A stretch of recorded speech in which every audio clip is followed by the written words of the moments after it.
the makings of that, Congressman? I think it does, yeah.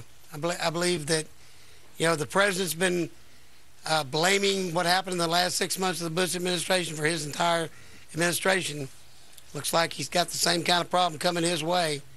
The truth is, mistakes have been made in Europe and here. And we've got to get to work fixing them. All right, now among the fixes is cutting spending and aggressively. So if we were to take the ratings agency S&P at its word here, all these European countries who saw their debt downgraded or not, we're not doing enough. That was the same criticism of this country when S&P moved to do the same back last summer.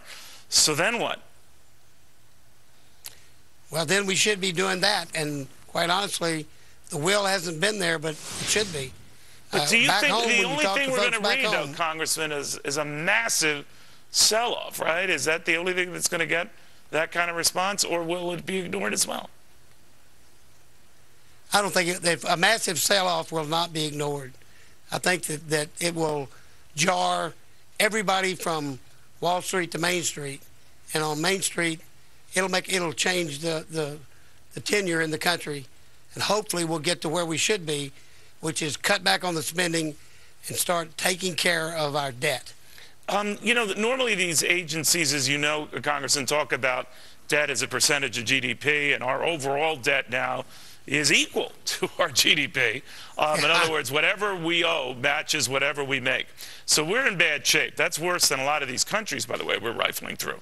So cuts would have to be substantial, right? I mean, you know the budget deficit, you know, around $1.5 trillion, $1.6 trillion.